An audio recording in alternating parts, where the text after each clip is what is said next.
Hello Capricorn, Sun, Moon, Rising, and Venus signs. Kamusta po kayo? Sana po ay nasa mabuti kayong kalagayan. Welcome back po sa Star Tarot. At kung bago kayo rito, welcome din kayo. Please subscribe, like, share my videos, and leave me a comment po kung nakaresonate kayo. Thank you. First message po ninyo is planning. Now is the time to lay down the foundations for your future. Financial gains are more than likely. Wow. So, mayroong mga karagdagang kayamanan, no? May mga paparating na pera, wealth sa inyo at this time. At maaring ito na yung pwede ninyong gamitan para makapag-lay kayo ng solid foundation sa inyong financial future, no? So sa mga blessing na to, sa mga paparating na perang ito na yung pwedeng pagmulan ninyo ng pag-iipon, para sa inyong future. We have opportunities. An important offer will be made. Be prepared and dress to impress. Yan baka job offer or pwedeng business partnership or career opportunity. Baka ang iba sa inyo for interview para siguro sa trabaho na ina-applyan ninyo, something like that, no? What else? We have change. Merong pagbabago, a change of residence. Ayan. A change of residence, partner, career, or job is on the cards. You're restless and in need of a change, and that is exactly what is coming your way. So, siguro, Capricorn, ang iba sa inyo, nagbabalak na maglipat ng tahanan, maglipat bahay, change of place of residence. So, pwedeng baka mangingibang bansa ng iba, baka maglilipat ng ibang lugar, maglilipat ng ibang bayan, ibang city, yung ganun. Or, pwedeng magbabago kayo ng career path, or trabaho. Kasi pwede na matagal nyo nang gustong baguhin ang sitwasyon ninyo na ito. Baka napapagod na kayo, nasasawa na kayo, or maybe you're finding it very routine na. Kaya gusto mo ng panibagong environment, panibagong challenge, yung ganon, no? So, yun, change is coming. Kaya maaaring ito na yung hinihintay ninyo. This could be something na parang o pwede rin na kumbaga parang dream come true nyo na ito. Kasi you are going to manifest the change na maaaring pinagsikapan nyo tong mangyari, diba? Or gawin. So, good luck po. So, thank you, Capricorn, for being here. Thank you for subscribing. And if you haven't subscribed yet, subscribe na po kayo. Thank you. So, we have Four of Swords. Yan, kailangan ninyo ng pahinga. Kailangan ninyo ng kahit konting tulog, quality sleep. Always remember, Capricorn, na kapag tulog tayo, that's when our body recuperates. Doon bumabawi ang katawan natin sa pagod, sa stress, 'di ba? Kaya kailangan ninyo na get a quality sleep. Okay? Matulog naman kayo. Magpahinga naman kayo. Okay? Pwedeng sobrang nabisi kayo, no? Lately, kaya kailangan ninyo na bumawi muna sa lakas na nagastos ng inyong katawan so that you will be ready for these new opportunities and this change, 'di ba? So, pwedeng paghahanda ito na sinasabi sa inyo ng universe dito na kailangang replenished ka, kailangan rejuvenated ka, refreshed ka para handa ka dito sa mga bagong bagay na to na mangyayari. Okay?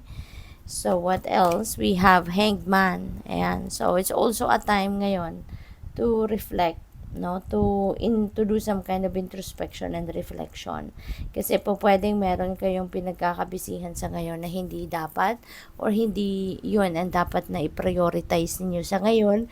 And kapag nagpahinga kayo, that's when it's kumbaga maiisip ninyo or ma-realize ninyo na there are things that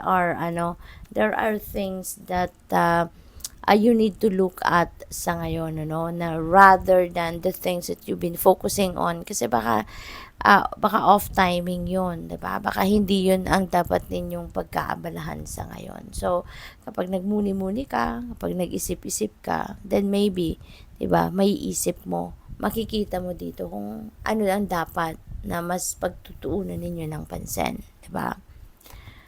We have Page of Pentacles. Page of Pentacles is merong good luck na hatid ito sa inyo.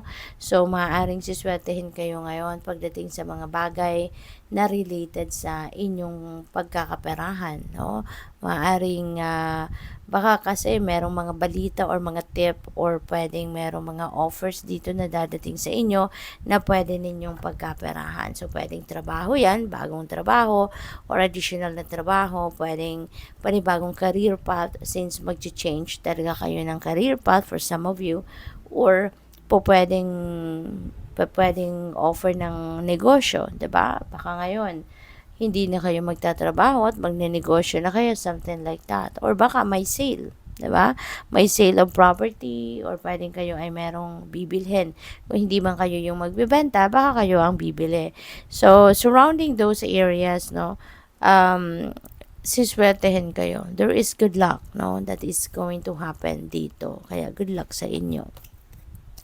Nine of Swords, ayan. So, siguro nag-overthink, nag-iisip masyado, baka nai-stress na kayo, you know, with these changes, no? Baka sobrang nai-stress na din kayo sa kakaisip nito, no?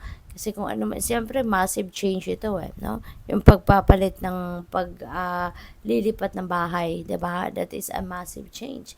Marami nga asikasuhin, marami kayong iisipin, 'di ba? Lalo-lalo na kung kayo yung punong abala, 'di ba? Sa bagay na 'yan. Kaya talagang siguro ito yung kinaka-stress din ninyo. So, in that case, siguro hindi naman kayo mag-isa lang, 'di ba? Sa pamilya ninyo, 'di ba? Maaaring meron din kayong pwedeng hingan ng tulong, then ask for help, okay? Para hindi lang ikaw yung nai-stress, kumbaga, no? Para may katulong ka at para hindi ka na ma-stress, 'di ba? So ask for help from others, all right? Hindi masamang humingi ng tulong, Capricorn. Always remember that we are all entitled for help, okay? Lahat tayo at some point sa buhay natin, mangangailangan tayo ng tulong. Kaya wag kang magdalawang isip na humingi ng tulong. We have fulfillment. Wow, napakaganda, Capricorn. Magkakaroon na kayo ng fulfillment. You will be experiencing dito good fortune, no?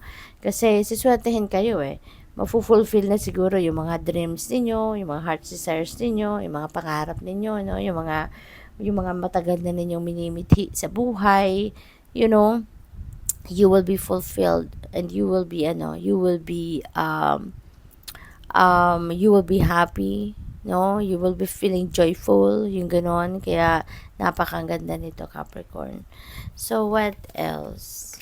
We have taking risk, okay? So, now is the time that you are going to take a leap of faith, no? Parang mag-adventure ka sa ngayon. Parang you're going to start something new, 'di ba?